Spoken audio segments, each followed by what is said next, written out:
ఢిల్లీ జంతర్ మంతర్ దగ్గర కొంతమంది విద్యార్థులు కాదు, విద్యార్థి సంఘాలు కూడా కాదు, ఆందోళన జరుగుతుంది కదా అని చెప్పేసి ఇదే సందర్భం అనుకొని వచ్చి హిందూ మతాన్ని కించపరిచేలా ప్లే కార్డులు ప్రదర్శించి, లేదు భారతదేశాన్ని కించపరిచేలా ప్లే కార్డులు ప్రదర్శించి, మాకు సపరేట్ దేశం కావాలని నినాదాలు చేసి, అంటే విద్యార్థులేమో వాళ్ళ ఆందోళనలు వాళ్ళు ఉన్నారు, వాళ్ళ బాధలు వాళ్ళు ఉన్నారు.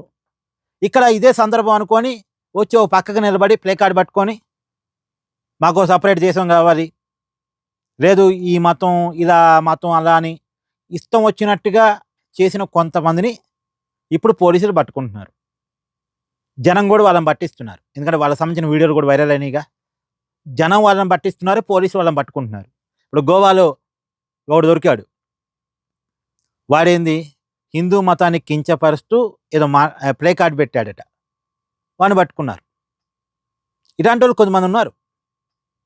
ఇలాంటి గంజాయి మొక్కల్ని పట్టుకోవాలి, అంతేగాని మొత్తం ఉద్యమాన్ని తప్పుపట్టవద్దు. ఇలాంటి గంజాయి మొక్కలు, తులసి వనంలో గంజాయి మొక్కలు అంటారు కదా, ఇలాంటి గంజాయి మొక్కల్ని పట్టుకోవాలి, పట్టుకొని లోపలేయాలి.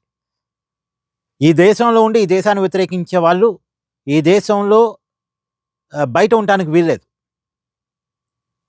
ఈ దేశాన్ని వ్యతిరేకించే వాళ్ళు బయట ఉండటానికి వీల్లేదు.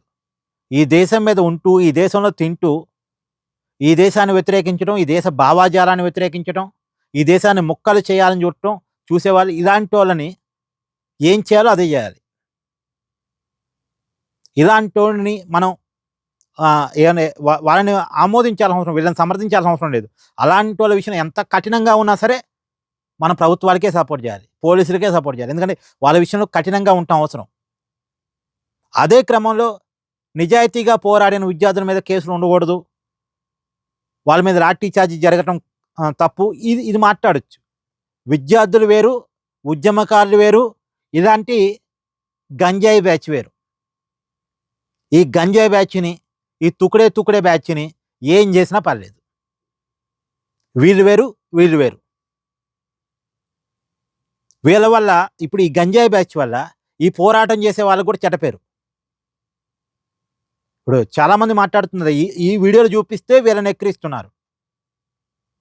సో కాబట్టి విద్యార్థులు, విద్యార్థి సంఘాలు, ఉద్యమకారులు, వాళ్ళకు సపోర్ట్గా వచ్చిన వాళ్ళు వీళ్ళు వేరు. కానీ ఇదే సందర్భం అనుకొని ఢిల్లీ జంతర్ మంతర్ దగ్గర వేలాది మంది గుమిగూడుతున్నారు కదా, మనం కూడా పోయి అక్కడ మన స్లోగన్ ఇచ్చేద్దాం అని ఇచ్చిన వీళ్ళు వేరు అని నాకు తెలియక అడుగుతాండి. ఇప్పుడు అక్కడ జరుగుతున్న ఆందోళన విద్యార్థుల ఆందోళన, నీట్ పేపర్ లీక్ వేరే జరుగుతున్న ఆందోళన. పేపర్ లీక్ మీద మాత్రమే మాట్లాడాలి, అది కాకుండా రాజకీయాలన్నీ మాట్లాడటం ఏంది?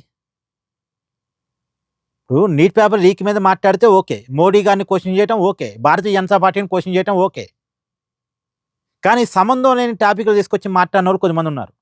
అట్లాంటి వాళ్ళని కూడా తీసుకెళ్ళి లోపల పడేయాలి. అంటే ఈ సందర్భాన్ని వేరే దానికోసం ఉపయోగించుకోవాలనుకున్న వాళ్ళు ఉంటారు కదా, అట్లాంటి వాళ్ళని లోపల పడేయాలి. ఏమంటారు? కామెంట్ చేయండి.